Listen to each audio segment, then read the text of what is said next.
तो अमेरिका का ईरान पर हमला सिर्फ तेल की वजह से था। नमस्कार, मैं हूं नीलू। एक ट्रंप की पहले आपको बात सुनाते हैं, यानी एक पोस्ट आपको दिखाते हैं जो एक्स पर उन्होंने पोस्ट किया और जो बातें मीडिया के सामने आई है। पहले उस बात का जिक्र करेंगे, फिर आगे इस वीडियो की शुरुआत करेंगे। देखिए, ट्रंप ने कहा है, रविवार की बात है, ईरान का तेल मेरी पसंदीदा चीज है। अमेरिका में कुछ लोग मेरी बात को पसंद नहीं कर रहे हैं क्योंकि वो लोग बेवकूफ हैं।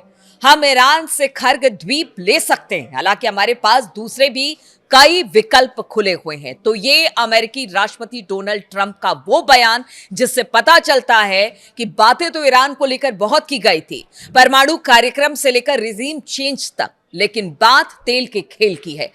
अमेरिकी राष्ट्रपति डोनाल्ड ट्रंप ने ईरान के तेल पर कब्जे करने का संकेत अब इस बयान ने दे दिया है। उन्होंने कहा है कि अमेरिकी सेना ईरान के खर्ग द्वीप पर कब्जा कर सकती है। खर्ग द्वीप को ईरान की तेल आधारित अर्थव्यवस्था की रीढ़ की हड्डी माना जाता है, क्योंकि यहीं से देश का करीब करीब, यानी ईरान का करीब करीब 90% तेल निर्यात किया जाता है। अमेरिका ने हालिया दिनों में हजारों सैनिकों को पश्चिम एशिया में भेजा है। इससे खर्ग द्वीप पर अमेरिका के हमले का अंदेशा बढ़ गया है। अमेरिका के खर्ग पर कब्जे की कोशिश क्षेत्र में लड़ाई को और तेज कर सकती है और कहा यह जा रहा है कि बहुत जल्द अब अमेरिकी जो सैनिक है वो ईरान की धरती पर उतर सकते हैं। इधर ईरान की बात की जाए तो ईरान ने कहा है कि पिछले कई सालों से जिस अमेरिकी फौजों का इंतजार वो कर रहे थे अपनी धरती पर ताकि उनको मार सके, वो दिन बस बहुत जल्द आने वाला है और इसकी तैयारी ईरान ने भी कर ली है। ईरान के जो बड़े नेता हैं या जो बड़े लीडर हैं वो सब यही कह रहे हैं कि अगर ईरान की धरती पर अमेरिकी सैनिक उतरते हैं तो फिर उनका वो हश्र होगा कि गिनते गिनते अमेरिकी सैनिकों के शव को अमेरिका थक जाएगा। इस तरह के बयान ईरान की तरफ से आए हैं, लेकिन डोनाल्ड ट्रंप हैं कि लगातार इस बात को कह रहे हैं कि अब जमीनी लड़ाई होगी, तेल को लेकर बातचीत होगी, खर्ग आइलैंड पर कब्जा होगा, बाकी जितनी ईरान के आइलैंड्स हैं उनको निशाना बनाया जाएगा। डोनाल्ड ट्रंप ने रविवार को फाइनेंशियल टाइम्स के साथ इंटरव्यू में ईरान युद्ध पर कई कमेंट किए हैं।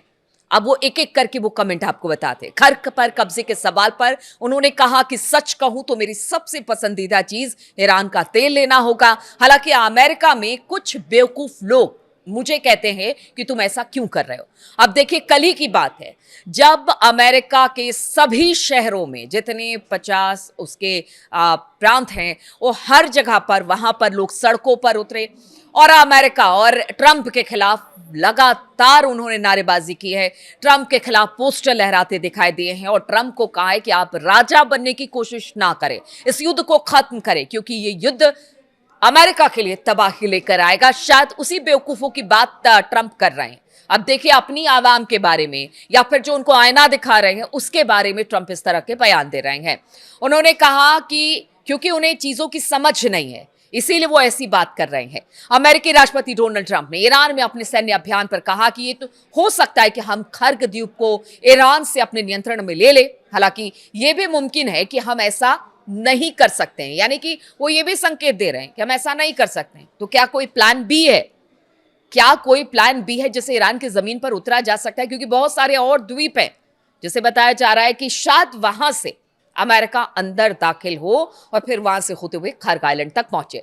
दरअसल हमारे पास कई विकल्प हैं, डोनाल्ड ट्रंप का कहना, और हम हर विकल्प पर विचार कर रहे हैं और इसमें से किसी को भी चुना जा सकता है।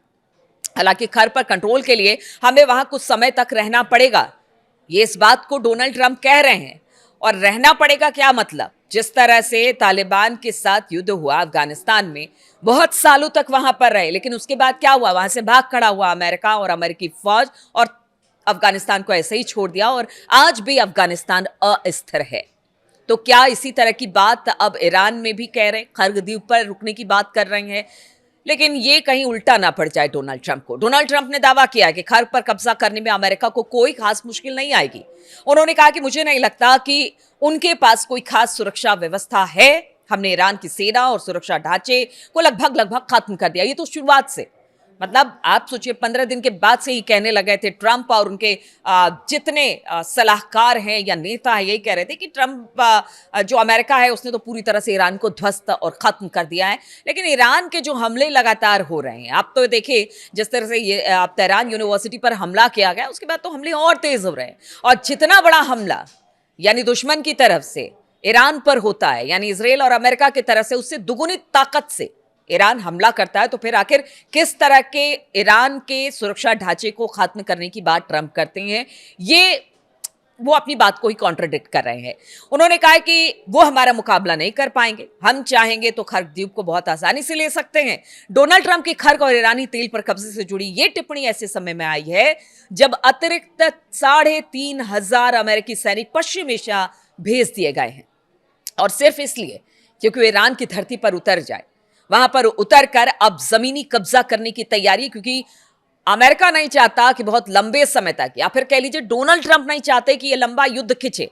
क्योंकि जेडी वेंस को भी हमने सुना, उन्होंने कहा कि बहुत जल्द जब प्रदर्शन हुआ अमेरिका के अलग अलग शहरों में, वहां के आवाम ने उतर कर कहा कि हम राजा बनने की कोशिश ना कीजिए, हमें राजा नहीं चाहिए, और इस युद्ध को बंद किए, तो उस पर जेडी वेंस ने कहा कि बहुत जल्द हम इस युद्ध से निकल आएंगे। तो क्या यही माना जा रहा है कि अब जमीनी लड़ाई ही आखिरी विकल्प बचा है ट्रंप के सामने, और वहां पर जमीन पर सैनिक उतार कर चाहे कितना भी कत्लेआम क्यों ना मचे, चाहे कितने भी अमेरिकी सैनिक क्यों ना मारे जाए, जैसा कि डिफेंस एक्सपर्ट और जो रक्षा विशेषज्ञ है वो यही कह रहे हैं कि जो वहां का पूरा टोपोग्राफिकल अगर कंडीशन देखा जाए तो वो मुफीद नहीं है अमेरिका के लिए। लेकिन अगर इस बात पर अड़े हुए हैं कि अब जमीनी लड़ाई के तौर पर अमेरिकी पैराट्रूपर्स को उतारा जाएगा ईरान में, तो फिर क्या होगा, ये तो बात की बात है, वो तो बाद में देखने को मिलेगा कि किस तरह की है। लेकिन अब वो कह रहे हैं कि जमीन पर उतार कर ही लड़ाई लड़ी जाएगी और इसके जरिए हम खर्क और दूसरी रणनीतिक जगहों को नियंत्रण में ले लेंगे। वही ईरान ने भी जवाबी हमले का ऐलान कर दिया है, और ईरान की संसद के अध्यक्ष मोहम्मद बागर गलिबाफ ने भी कह दिया है कि अमेरिका सैनिक अगर ईरान की जमीन पर उतरेंगे तो उनको एक नरक के दर्शन कराए जाएंगे। ये बयान है गलिबाफ का।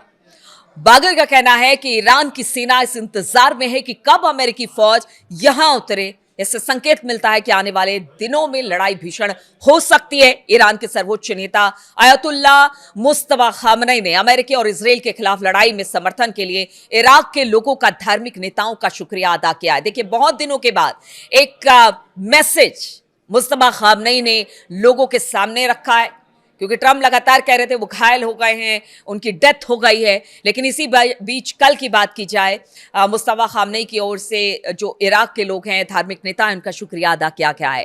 खामनई ने कहा है कि इराकी जिस तरह से मुश्किल घड़ी में हमारे साथ खड़े हैं उसके लिए हम आभारी हैं। ईरानी नेता के संदेश को अमेरिकी राष्ट्रपति डोनाल्ड ट्रंप का जवाब माना जा रहा है, क्योंकि उन्होंने खामनई की सेहत पर गंभीर सवाल खड़े किए थे। ईरानी सरकारी मीडिया ने रविवार को मुस्तफा खामनई के संदेश के बारे में जानकारी दी, और खामनई बीते करीब 1 महीने से देखे नहीं गए हैं। ऐसे में डोनाल्ड ट्रंप ये कहते फिर रहे थे कि ईरान के नवनियुक्त सर्वोच्च नेता मुस्तफा या तो मारे जा चुके हैं या फिर गंभीर रूप से घायल हैं, और ऐसे में अब उनका संदेश एक तरह से कह लिए बूस्ट करने का काम करेगा। और अगर दूसरी तरफ की बात की जाए तो अब तो जो इजराइल है वहां पर तो भयंकर तबाही मची हुई है। पहले तो सिर्फ आप देखिए हिजबुल्लाह और ईरान मार रहा था, अब तो हुती भी एक तरफ से हुती की एंट्री हो गई है, और लगातार इजराइल पर कहर इस वक्त बरपा हुआ है। लगातार उसे डैमेज करने की और उसे ज्यादा से ज्यादा नुकसान पहुंचाने की कोशिश की जा रही है। ऐसे में डोनाल्ड ट्रंप जो बोलते हैं कि खर्क द्वीप पर कब्जा कर लेंगे या ईरान की धरती पर अमेरिकी फौज को उतार देंगे, कहीं ऐसा ना हो ये उनके लिए सबसे मुसीबत भरी ये घड़ी हो। और यहां से जो कह रहे हैं मिड टर्म चुनाव है उसको लेकर कहीं जो फैसला है उनके लिए मुसीबत ना बन जाए।